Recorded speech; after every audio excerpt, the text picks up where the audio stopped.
Bonjour à tous, j'espère que vous allez excellemment bien. Aujourd'hui on se retrouve pour parler biathlon sprint du côté de Berhoff. Mais après les filles, c'était l'heure des garçons. Et les garçons, ils avaient la pression du côté de l'équipe de France. Parce qu'après la victoire de Paula Beauté, après la belle performance de l'équipe de France, je rappelle 6 filles dans le top 15. Eh bien, il fallait réussir quand même à assurer quand même un minimum du côté de l'équipe de France. Et je peux vous le dire que ça est très bien d'assurer aujourd'hui. Parce qu'on a encore fait mieux peut-être du côté de cette équipe de France, notamment du côté du podium. N'hésitez pas à vous abonner à la chaîne, à réagir dans les commentaires, à mettre un pouce bleu, à partager la vidéo sur les réseaux sociaux, notamment auprès de vos proches. Vous pensez que ça peut les intéresser? Dans les commentaires, n'hésitez pas à me dire qui vous a plu, qui vous a déçu. Quand vous vous abonnez à la chaîne, vous pouvez ajouter la petite cloche, comme ça vous êtes au courant des dernières vidéos qui sortent sur la chaîne, notamment des vidéos Vendée Globe, notamment Dakar. Cycliste est un petit peu en pause en ce moment, mais vous avez déjà 6 présentations, je crois, qui sont en ligne d'équipe. Et puis, si vous avez les moyens et que vous voulez vous abonner à la vous abonner à la chaîne, bah ça c'est très bien déjà. Vous pouvez aussi rajouter la petite cloche, comme ça vous êtes au courant des dernières vidéos qui sortent sur la chaîne. Et deuxième moyen de me soutenir, ça c'est si vous avez les moyens, vous pouvez faire un super thanks. On remet tout dans l'ordre et on commence cette vidéo tout de suite avec le 10 km. C'était un 10 km qui n'était pas évident pour l'équipe de France parce que déjà, premièrement, Johannes Beu est tombé malade pendant les vacances de Noël. Il l'a bien indiqué quand il est arrivé ici en France, pas en France, en Allemagne, je vais y arriver. Donc, il avait bien indiqué, notre ami Johannes Beu, qu'il n'était pas au top de sa condition. Bon, faut toujours se méfier parce que Johannes Beu, ça fait plusieurs années qu'il nous dit oui, je n'ai pas pu m'entraîner comme je voulais pendant l'intersaison et qui nous colle quand même des très bonnes courses à la rentrée au Berhoff. Donc, quand j'ai lu ces propos-là, je me suis pas dit tiens, il y a une opportunité pour l'équipe de France. Je me suis dit bon, on va vraiment voir s'il est malade sur place parce que des fois on a eu des surprises. Bon, il semblerait que ce que disait Antonin Guigonat, c'est qu'il y a une semaine, il allait même pas sur le pas de tir, donc en fait, il s'est vraiment pas entraîné, il est vraiment tombé malade. Bon, après, je préfère qu'il tombe malade cette année que l'année prochaine. Voilà. Il a décidé de rentrer chez lui. On sait que l'année prochaine, ça va être très compliqué parce que déjà la saison va être dense et qu'en plus on rajoute les Jeux Olympiques et que forcément ça va être difficile pour tous les concurrents. Enfin voilà, l'année prochaine, il y aura peu de temps disponible pour leur famille notamment. Donc c'est vrai que cette année, il y avait la possibilité de passer les fêtes en famille. Donc on peut comprendre Johannes Beu. Puis en sachant que Johannes Beu, bon, il l'a dit, hein, il n'ira pas au-delà de 2026. Donc il y a peut-être aussi un peu de fatigue mentale quand même par rapport au biathlon. Mais ça voulait dire que du côté des Français, il y avait quand même une opportunité potentiellement de faire quelque chose parce que quand vous avez Johannes Beu qui n'est pas au top de sa forme, ça laisse quand même des opportunités pour les autres. Deuxième chose du côté de cette équipe de France, c'est qu'il y avait, contrairement à d'autres nations, eu des courses. C'est-à-dire que ces Français, pour la plupart, ont été en Coupe de France et ont couru en Coupe de France pour se remettre un petit peu dans le bain. Je pense notamment à Quentin Fillon-Maillet, qui n'avait pas fait forcément un grand tir, mais qui avait fait une très bonne course sur les skis, qui avait dominé sur les skis. Et bah, contrairement à d'autres nations où la remise en route a peut-être été plus compliquée, parce qu'à part des entraînements, on n'a pas fait grand-chose, eux, ils avaient remis un dossard quand même pendant ces 3 semaines. C'est ce qui a peut-être aidé. C'est ce qui a peut-être aidé notamment Quentin Fillon-Maillet, je pense, d'avoir remis un dossard. Et puis après, on a très bien géré aujourd'hui. Je pense qu'on avait des bons skis. Donc ça déjà ça aide quand on a des bons skis. Et puis ensuite, on n'a pas fait d'erreur au tir.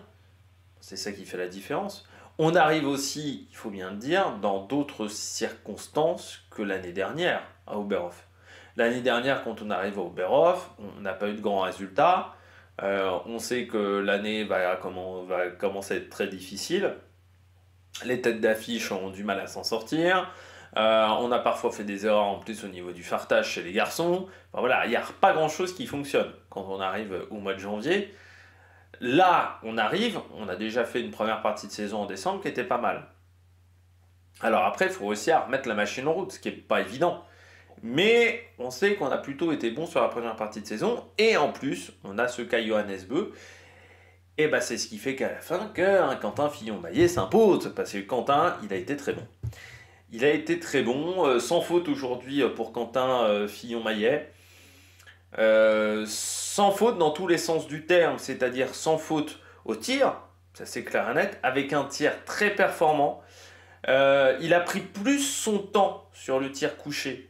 Enfin, il a pris plus son temps. Il a pris plus son temps que certains concurrents, mais il a peut-être été plus rapide que d'autres fois aussi, Quentin Fillon-Maillet. Mais là, j'ai eu le sentiment, un petit peu comme hier pour la beauté, que son tir était en place.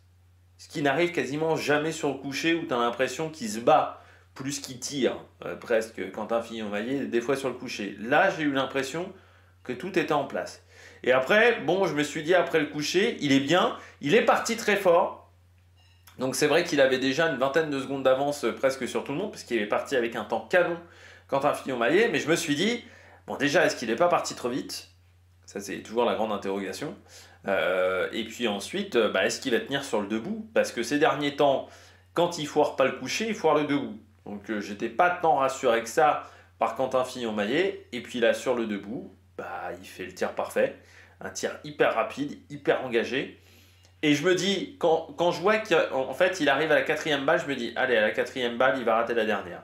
Parce que je me dis, bon, voilà, il va être plus en difficulté. Et en fait, il met très vite la cinquième. Il n'a pas le temps de cogiter. C'est un peu comme Paul Beauté hier. Il n'a pas eu le temps de cogiter. Il enchaîne les balles très vite sur le debout. Et alors, je dirais pas aussi vite qu'un Emilien Jacquelin, mais il a quand même un gros tempo sur le debout. Et je pense que c'est ce qui a fait qu'il n'a pas cogité. Il aurait pu cogiter s'il était sur un tir un petit peu plus calme, un petit peu plus posé. Je trouve que sur le debout, il a été un peu plus rapide que ce qu'il nous avait fait, du souvenir que j'avais sur ses dernières sorties, où il avait tendance plutôt à faire un tir très lent, voire trop lent. Là, je trouve qu'il a eu un tir plus engagé, ce qui a marché. Après, sur les skis, il avait vraiment un très bon niveau aujourd'hui, Quentin Fillon-Maillet. Donc, je te dis, c'est simple, hein. Le biathlon, c'est du bon ski, du bon tir, où tu mets les balles au fond, et un tir plutôt rapide. Il a aligné les trois choses. Il fait un tir qui est plutôt rapide, il fait un très bon temps de ski, il met les balles au fond. À Oberhof en plus, sur une piste quand même qui était plus simple que pour les filles hier, parce qu'elle avait bien durci cette piste, et il y avait moins de vent aussi que pour les filles hier, donc c'était pas trop des conditions apocalyptiques. Eh bien, ça fait la course référence presque pour Quentin Fillon-Maillet qu'on attendait depuis 2-3 ans, quoi. C'est-à-dire que c'est vrai, depuis ses médailles olympiques à Tokyo, pas à Tokyo, à Pékin plutôt, c'est vrai qu'on attendait un peu cette course référence depuis 2-3 ans, où on avait l'impression que ça avait du mal à sortir. Aujourd'hui, encore une fois, on voit le travail qu'a fait Simon Fourcade avec ses concurrents. Il faut aussi rappeler que moi j'avais été assez critique sur le changement d'entraîneur. Et j'avais dit, bon, ils changent d'entraîneur, c'est eux qui ont décidé de changer d'entraîneur. Et en plus, il n'y a pas les résultats derrière. Et je me dis qu'à un moment, il faut assumer quand tu es coureur et que tu décides de faire un choix fort, comme changer d'entraîneur, ou changer d'équipe, ou casser ton contrat, comme pour certains. C'est un choix fort, il faut assumer derrière. Au départ, ils ont eu du mal à assumer. Maintenant, ils assument. Ils assument beaucoup plus. Et je crois que Simon Fourcade, à un moment, les a mis devant leurs responsabilités. Et je pense que son management marche très bien. Alors ça marchait bien avec les jeunes, mais des fois entre jeunes et élites, c'est un peu plus compliqué. Demandez à Raymond Domenech. Là, pour Quentin Fillon-Maillet, ça a très bien marché. Voilà. Donc il a réussi. Pour Simon Fourcade, ça a très bien marché avec l'équipe élite. Donc chapeau. Et puis là, premier triplé pour Simon Fourcade. Mais c'est premier triplé depuis quelques temps quand même, du côté de cette équipe de France. Deuxième, Fabien Claude, qui montre cette année qu'il est très performant sur les sprints. Il a un peu plus de mal sur les courses à 4 tirs, de manière assez surprenante. J'ai trouvé, Fabien, il a fait un tir très scolaire. C'est-à-dire qu'il a fait comme je fais à l'entraînement. C'est-à-dire une respiration, je tire. Une respiration, je tire. Une respiration, je tire. Il n'a pas essayé de tenter des trucs, quoi. Il n'a pas fait de folie sur ce tir. Il a fait un tir très très posé. Regardez le tir de Fabien Claude. C'est presque un tir, on va dire, à montrer dans les écoles de biathlon, parce que c'est vraiment la base, on va dire, du tir de biathlon qu'il a réalisé. C'est-à-dire, vous voyez, une respiration, je bloque, paf, œilleton qui est bien positionné, je tire. Hop, je reprends une respiration, bim, œilleton bien positionné, je tire. On a l'impression qu'il a tout découpé phase par phase dans son tir. et qu'il n'a pas essayé d'assembler deux phases en même temps. Non, il a tout séparé, il a tout compartimenté des différentes phases du tir. Voilà, je respire, œilleton, je bloque, paf, je tire. Et il a fait ça sur tous les tirs. Et il a été très performant. Il a peut-être pris une chouille plus son temps que d'habitude, ce qui doit faire la différence avec Quentin Fillon-Maillet. Les skis, ça allait aussi du côté de Fabien Claude. Il ne s'est pas écroulé sur la fin. Il arrive même à en remettre une chouille, j'ai l'impression, par rapport à Quentin Fillon-Maillet. Et pour moi, cette approche-là a super bien marché. Des fois, il a peut-être voulu aller trop vite dans son tir où il faisait pas les choses correctement. Là, il a fait appliquer. Appliquer, on fait le b.a.-ba du tir, on va dire. Et là, encore une fois, et tous ces tirs, si vous regardez les 10, très découpés dans sa manière de faire. Donc, puis après, le temps de ski qui suit, encore une fois, avec, je pense, l'équipe de France avec des bons skis. Et puis, Emilien Jacquelin, un tir debout, encore une fois, très rapide. Emilien Jacquelin, c'est l'un des rares qui peut se permettre de faire un 9 sur 10. C'est-à-dire qu'Emilien Jacquelin aujourd'hui, il y a Johannes Beu qui peut se le permettre, il y a Martin Pantilioma aussi. Ils savent qu'ils ont suffisamment d'avance pour faire une balle à côté. Emilien Jacquelin, comment il arrive à choper son avance? C'est pas tant que ça sur les skis, même si ça allait encore vite, c'est le tir. Il a un tir tellement rapide, un peu comme Julia Simon, qui peut se permettre de mettre une balle à côté. Bah aujourd'hui, il fait le tir. Le coucher, il le fait appliquer. Le debout, il le fait à la Emilien Jacquelin.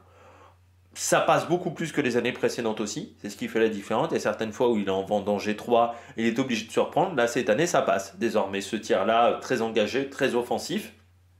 Parce qu'il va aussi un petit peu moins vite que ce qu'il pouvait faire dans les années précédentes, où parfois, il allait sur des vitesses qui étaient un peu au-dessus. Et derrière, ça fait une grande course. 22 secondes, donc bravo, Emilien Jacquelin. Pidrouchny, 4ème. On sait qu'à Oberhof, l'objectif est de faire 10 sur 10 à Oberhof. Et que du côté des petites nations, il y a toujours des opportunités. Parce qu'il y a souvent beaucoup de concurrents qui font des erreurs. Pidrouchny, il a fait le travail aujourd'hui derrière la carabine. Voilà, il fait 10 sur 10. Sur les skis, c'est pas le plus rapide, il le sait. Même si aujourd'hui, il fait quand même plutôt une belle perf. Autant hier, les Ukrainiens n'avaient pas été sensationnels. Aujourd'hui, toutes les Ukrainiennes collectivement. Là aujourd'hui, Pidrouchny il fait le job. Ça fait un sans faute aujourd'hui, une très belle course. Voilà, c'est dommage que d'autres petites nations n'aient pas réussi à faire ça. Il a l'avantage aussi d'être parti d'Ossard 18, donc peut-être avec des conditions qui étaient un peu meilleures. On voit quand même que Hardweg, Claude sont aussi avec des petits dossards. Ça a peut-être aidé aussi certains concurrents. Notamment dans le premier tour. Martin Ouldahl, il continue sur sa lancée du Grand Bornand et sur sa lancée d'Orflitzen. On a beaucoup parlé de Paul Beauté, mais c'est vrai que Martin Ouldahl a été quand même aussi impressionnant dans cette transition entre IBU et Coupe du Monde. Comme aujourd'hui, que ce soit la Norvège chez les garçons ou la France chez les filles, il y a une telle densité qu'en gros, les filles qui vont faire IBU Coupe du Monde, il y aura tout de suite des bons résultats. On l'a vu en début de saison avec Océane Michon chez les filles, on le voit avec Martin Ouldahl chez les garçons, on le voit avec Paula Beauté, je pense que ça va continuer du côté de la poursuite. On le verra peut-être avec d'autres filles qui sont en ce moment bloquées en IBU Cup. Elles arrivent, en fait aujourd'hui en IBU Cup, elles n'arrivent pas sans avoir d'expérience. C'est-à-dire qu'elles ont déjà fait une saison, parfois un petit peu plus. Une Camille Benet, par exemple, va peut-être arriver très forte aussi en Coupe du Monde. Et ce qui fait que tu ne peux plus te planter. Alors, il va falloir se méfier du côté de l'équipe de France chez les filles, comme la Norvège chez les garçons. C'est en championnat du monde, parfois en février, quand tu as eu de la pression depuis le mois de décembre, au bout d'un moment, ça pète et que ça explose physiquement. On verra si ça sera le cas. Aujourd'hui, ça tient pour les Françaises. Pour les Norvégiens, il y en a certains qui commencent à être un peu plus dans le dur. Mais Ouldahl, lui, il a les dents longues, il a envie de montrer ce qu'il vaut, et il a envie surtout de ne pas perdre sa place. Donc il attaque, il cravache, 9 sur 10 aujourd'hui, avec un très bon temps de ski, ça fait 5ème, donc belle perf. Sturla, dommage c'est la dernière, Sturla, c'est la dernière balle, mais sinon le tir couché était plutôt très bon, je trouve, pour du Sturla. On sait qu'il est fort, mais là, je trouvais qu'en plus, c'était pas mal rapide. Alors, j'ai pas vérifié sur les temps de tir, J'ai trouvé que son tir couché était vraiment pas mal.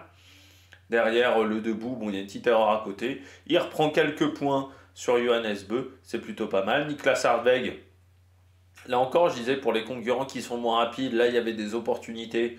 Eh bien, il fait un 9 sur 10 aujourd'hui et ça lui permet de bien se positionner. Aujourd'hui, le bon score c'était 9 sur 10 pour moi. Le bon score c'était 9 sur 10. À 10, c'était vraiment un super score, tu faisais forcément un très bon résultat. À 8, tu commençais à prendre un peu cher. Et bon, on le voit, hein, devant, on n'a que des 9 sur 10 ou des 10. Bah, c'est ce qui fait la différence aussi avec les avant-postes. Et voilà, Niklas Hartweg, il fait une super course. Emilien Claude. Alors déjà, bravo Emilien Claude, parce que son 100% a très bien lancé l'équipe de France. Parce que tout le monde regarde un petit peu ce que font les autres, et tout le monde a vu la course d'Emilien Claude, parce que les autres concurrents partaient au moins 20 dossards derrière. Donc ils ont vu au moins le premier tiers, voire le deuxième tiers pour certains d'Emilien Claude. Ça met tout de suite en confiance. Et puis après, Emilien, il lui manquait une course référence. Il a progressé sur les skis, sur le tir. Lui qui était très bon tireur, c'était compliqué depuis le début de saison. C'était compliqué, il n'arrivait pas trop à ce que les planètes s'alignent au niveau du tir. Il y avait toujours 2 erreurs, 3 erreurs. C'était compliqué au niveau du tir. Là aujourd'hui, il repart sur les fondamentaux aussi. Je trouve qu'il a fait tout extrêmement appliqué. Moi j'avais peur sur le debout qu'il commence à avoir des pensées négatives. Il met beaucoup de temps entre la 8 et la 9 et entre la 9 et la 10 au niveau des balles. Il met un peu plus de temps. J'ai eu peur, moi, entre la 9 et la 10 qu'il la mette à côté parce qu'il prenait un peu trop son temps, parce qu'il commençait peut-être à avoir des pensées parasites en se disant ah, je suis enfin en train de réussir le truc que je cherche depuis 3-4 mois. Il arrive à mettre la dernière. Je pense qu'il s'est vraiment battu pour mettre la dernière, Emilien Claude. Et ensuite, sur les skis, j'ai pas vérifié, mais je crois que c'était mieux hein, en temps de ski encore que les dernières fois. Donc voilà, bravo. Emilien Claude. Campbell White, bon, il continue un petit peu aussi sur la lancée de ses dernières sorties. Il est plutôt pas mauvais sur le sprint. Il a un peu plus de mal sur les courses à 4 tirs, mais pour l'instant, le sprint ça marche bien. 9 sur 10. Et puis Eric Perrault, pas top sur les skis. Eric Perrault, enfin moins bien que d'habitude, pas non plus catastrophique. Un dernier tour qui m'a semblé plus difficile du côté d'Eric Perrault. Mais voilà, bon, un 9 sur 10 à Oberhof, bah, ça fait 10, donc 10e, donc c'est quand même pas mal. Mais j'ai senti quand même un peu plus de difficulté sur les skis. On voit que Swerum, par exemple, est juste derrière, Johannes Beu aussi, alors que Johannes a 2 erreurs de plus et que Swerum en a une de plus. Swerum, il a joué hein, sur le dernier tir, il rate je crois me rappeler la première et la dernière. Il a joué, il a essayé, ça n'a pas marché. Ça n'a pas marché, ça reste quand même une 11e place. Hein, mais voilà, pour un Norvégien, c'est vrai qu'on veut toujours être dans la cérémonie des fleurs du côté de Swerum. Après voilà, il a joué, il a essayé. Demain, il part pas trop loin en plus pour la poursuite, hein, 48 secondes. Bah, s'il fait une belle course à 4 tirs, lui dans le dernier tour, il faut s'en méfier parce qu'il a encore fait un dernier tour au niveau du Johannes et au niveau de Martin Pontiloma, donc l'un des plus rapides du circuit. Il fait un dernier tour canon encore, il finit très fort. Un peu comme Kirkai de hier chez les filles. Après, voilà, il y a une erreur en trop. On sait qu'à 8, aujourd'hui, ça passait pas. Pontiloma, c'est un peu pareil. C'est mieux que d'habitude, hein. Parce que vous savez qu'il nous a sorti quand même parfois des sprints à 5 sur 10. Mais bah, il en manquait un petit peu encore du côté de Martin Pontiloma. Après, je pense qu'il a eu l'avantage. Alors, il y a eu l'avantage et l'inconvénient. C'est-à-dire qu'il a eu l'avantage de partir premier, ce qui fait qu'il s'est vraiment concentré sur son tir. Et il avait peut-être pas forcément les informations des autres. Donc ça a été un avantage. Le désavantage, c'est qu'il est parti à l'aveugle. Il n'avait pas de référentiel. Quasiment à part Niklas Hartweg. Donc c'est vrai que c'était dur de se positionner en termes de vitesse, en termes de gestion de course, sans avoir... il lui manquait un petit peu un référentiel, je pense, Pontiloma. Johannes, j'ai eu une impression très bizarre sur Johannes. Alors pas trop sur les skis, de manière assez surprenante. Plus sur le tir. Alors déjà, bon, un 7 sur 10 sur un sprint, c'est pas suffisant, même quand on s'appelle Johannes Beu. Mais ce qui m'a surpris au niveau de son tir, j'ai même regardé ça au niveau des statistiques, il fait un tir très rapide. J'avais l'impression qu'il tirait les balles, mais qu'il n'était pas là en fait. J'ai eu l'impression qu'il s'est un peu précipité, notamment sur le sur le debout, mais aussi sur le couché. Je trouve qu'il met les balles, mais on a l'impression qu'il est un peu absent. Enfin, tu vois, il le fait un peu en mode robot, il y a pas vraiment de concentration. Euh, Vraiment, son tir, j'ai trouvé bizarre à Johannes. Je sais pas si vous avez eu cette même impression pour ceux qui ont vu la course. Mais j'ai eu vraiment le sentiment que, ouais, je sais pas, c'était très mécanique, très. Allez, je fais hop là, bim, hop là, bim. Et je me concentre pas trop sur ce que je fais. Alors peut-être parce que il s'est dit, je me mets pas trop la pression parce que je serai pas au top au niveau des jambes, ce qui n'était pas le cas, hein. Il fait un très bon temps de ski, Johannes Beu, avec un peu moins de marche que d'habitude, mais il a quand même un bon temps de ski. Euh, mais voilà, c'est surpris non, sur son tir, vraiment, j'ai trouvé son tir où j'avais l'impression qu'il était absent derrière la carabine, qu'il faisait des trucs, mais que ça réfléchissait pas beaucoup. Voilà. Et il a tiré plutôt vite, même, hein, pour du Johannes Beu. Bon, Jakob Fak, 9 sur 10. Rastor Goudief, bah là, pour ces deux-là, il fallait 10 sur 10 pour rentrer dans le top 10. Tarier-Beu, il y a une erreur en trop. Je trouve aussi que sur les skis, c'était pas top, Tarier. Je trouve qu'il est arrivé sur son deuxième tir avec déjà pas mal de retard. De toute façon, il ne pouvait pas jouer la victoire. Il pouvait jouer 5-6 au mieux. Donc pas top au niveau du tir. Et puis Manzin, Strello. Ouais, dommage les Allemands qui n'ont pas réussi à être performants. Mais la pression du public allemand, qui a un public qui est très sévère. C'est vrai que c'est pas évident à gérer. On l'a vu hier avec Preuss. On l'a vu aujourd'hui avec des garçons chez les Allemands qui sont quand même un petit peu passés à côté. À part Strello, sinon ça a été quand même très difficile. Samuelson 20e à 1,13. Donc on reste quand même sur du très serré. Stromsheim, pas suffisamment rapide sur les skis, même si ça allait quand même mieux que ce qu'on avait vu au Grand Bornand, où là il était vraiment fatigué, je pense, et les 3 semaines lui ont fait du bien. Mais un peu trop d'erreurs. Stalder, pas très rapide sur les skis. Nelin, dommage, ces 2 erreurs. Offert aussi. Navrat, 7 sur 10, c'est pas suffisant du côté de l'Allemand. Et puis Rittmüller, là aussi c'était compliqué. Simon Eder, ben, il a plus les jambes de ses 20 ans, donc c'est compliqué. Rittmüller, ouais, dommage, il y a une erreur en trop, au moins. Avec une erreur en moins, déjà, tu te mets à 1,05. À 1,05, bah ouais, t'es au niveau de Rastor Goudief. Donc t'es pas très loin de Tarier-Beu. Là, c'est vrai que l'erreur en plus, elle lui coûte très cher. Et puis Johannes Kuhn, 8 sur 10. On descend un petit peu dans le classement. Giacomel, très dur, hein. Alors déjà sur les skis, bon, pas exceptionnel non plus. Et puis bah, seulement 6 sur 10. Donc là, c'est pas suffisant pour l'Italien. 0 point marqué encore, hein, sur cette course. C'est dur, je trouve, depuis le début d'année pour Giacomel. Je m'attendais à beaucoup mieux. Je l'ai déjà dit, hein, mais je m'attendais à beaucoup mieux de la part de Giacomel. Parce que c'est vrai que pour moi, c'était vraiment la bonne performance de la saison dernière avec aussi Eric Perrault. C'était vraiment les deux qui avaient vraiment bien progressé du côté des jeunes. Et je trouve que là, il y a un vrai coup d'arrêt depuis son début de saison. Il n'arrive pas trop à enchaîner les trucs. Il n'arrive pas à faire des tirs à 0 faute. Déjà depuis le début de saison, il y a toujours des petites balles qui traînent à droite à gauche. Et au niveau du temps de ski, je trouve que ça manque de progression. Antonin Guigona, 26e en temps de ski. Donc je dirais que c'est dans la moyenne, hein, de ce que fait Antonin Guigona aujourd'hui. Mais le tir est passé à côté. Alors on l'a peu vu, hein, le tir d'Antonin Guigona, parce qu'il est passé quand il y avait un petit peu la meute. Donc voilà, j'ai pas vu véritablement son tir, donc je peux pas vous dire si il a tiré lentement, rapidement, ou si il est passé à côté. Horn, lui, est bien passé à côté. Simon Kaiser aussi.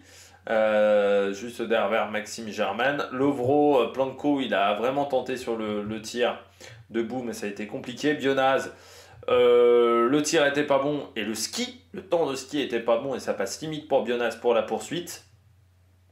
Et puis parmi les concurrents qui ne sont pas passés pour la poursuite, bah, Idiev par exemple, Sletemark, le temps de ski n'était pas suffisant malgré un 10 sur 10. Et puis on descend un petit peu. Il y avait Otto Ivenius qui était loin aujourd'hui. Le Finlandais qui ne s'est pas qualifié, je crois. Otto Ivenius. Là, il y a Artu, il y a Ranko. Laikanen. Voilà, Otto Ivinus, voilà, je me souviens, il était vers la 80e place, 83e aujourd'hui. Je viens de postillonner sur mon bureau. Avec seulement un 5 sur 10, donc c'était pas suffisant aujourd'hui pour le Finlandais. Autant les Finlandaises hier étaient reparties sur un gros tempo, ça a été plus compliqué pour les garçons. On regarde un petit peu les statistiques, notamment du temps de tir, du temps de ski. Du côté de Quentin Fillon-Maillet, donc vous voyez le temps de ski très bon, il est à 5 secondes 5 d'un Johannes Beu, donc vraiment canon, avec un premier tir ou un premier tour où voilà, vous voyez, il est parti extrêmement vite sur ces 2 premiers tours. Un peu plus en difficulté sur la fin, ça reste quand même correct, hein. Sur la fin il fait 10e, et vous voyez hein, encore une fois qu'il est parti vraiment sur un gros tempo. Comme je disais, le tir debout toujours très rapide du côté de Quentin Fillon-Maillet, mais vous voyez que sur le tir debout, il est quand même dans le top 30, ce qui n'est pas souvent du côté de Quentin Fillon-Maillet. Donc peut-être qu'en accélérant une chouille des choses, ça a fonctionné. Il l'a dit aussi, hein, ils ont changé sa position de tir. La crosse est décalée il y a 2 cm de plus, je crois, au niveau de la crosse. Enfin, je sais plus, au niveau technique, ils ont changé l'arme et son positionnement sur le coucher par rapport à l'arme. Et il est plus stable sur son tir. Donc, ce qui l'aide énormément. Après, il disait que ça faisait pas la différence. Il pensait aussi qu'au niveau mental, il y avait un truc qui avait changé. Mais il était content, Fabien Claude. Et moi, je suis content pour lui parce que ça fait quand même depuis 3 ans qu'il galère. Quentin Fillon-Maillet, pardon, ça fait depuis 3 ans qu'il galère, Quentin Fillon-Maillet. Le voir retourner à un bon niveau, alors on verra si ça tient sur le mois de janvier, mais le retrouver à l'avant avec une victoire, c'est un mec qui a un talent, c'est un mec qui a remporté un gros globe, qui a été champion olympique. Mais ces derniers temps c'était dur quoi, c'était vraiment dur je trouve pour Quentin Fillon-Maillet. Et là le retrouver à un meilleur niveau ça fait du bien. Fabien Claude, ouais, bah vous voyez le temps de ski est vraiment bon hein, dans le top 10, donc c'est pour ça que je pense que quand même au niveau fart on était pas mal. Temps de tir comme je disais, c'est pas le tir le plus rapide, c'est pas lent hein, c'est pas le tir le plus rapide sur le coucher, vous voyez il perd 8 secondes. Mais encore une fois, comme je vous ai expliqué, il a été très scolaire dans son tir. Il a tout un peu découpé, donc forcément ça prend une chouille plus de temps, mais ça a fait un tir de qualité. Emilien, toujours aussi rapide sur le tir, 9 sur 10, donc voilà, ça reste une belle perf. Et puis sur les skis, ça allait vite hein, quand même. Meilleur temps du 2e tour, 7e du 3e tour, donc, et il a mis vraiment une tôle à tout le monde sur le 2e tour. Hein. Enfin, il a mis vraiment des secondes sur le 2e tour, donc pas mal. Pidrouchny, bon, un temps de ski qui est au niveau de Pidrouchny, hein, pardon. Et puis derrière, 23e sur le temps de tir, encore une fois avec un très bon tir. Ouldal, très bon sur les skis. Meilleur temps du dernier tour. Il est parti presque trop prudemment, Ouldal. Après, voilà, il y a une balle dehors, mais ça reste une belle course. Turla, je voulais regarder le tir. Ouais, pourtant, il perd 12 secondes quand même sur le tir couché, mais il me semblait plus rapide. Après, des fois, entre les impressions et la réalité, vous pouvez avoir des différences.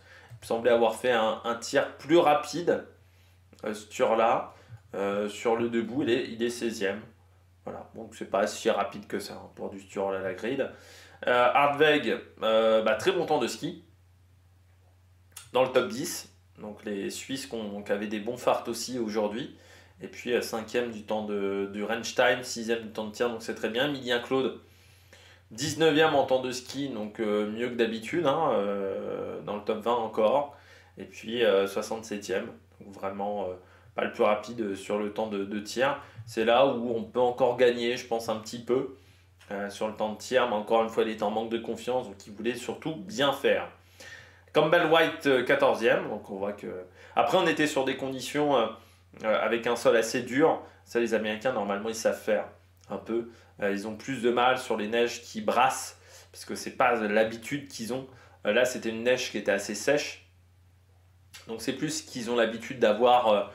aux États-Unis dans les stations en Amérique du Nord. Eric Perrault, comme je disais, temps de ski pas exceptionnel, seulement 13e, avec un dernier tour compliqué, comme on peut le voir.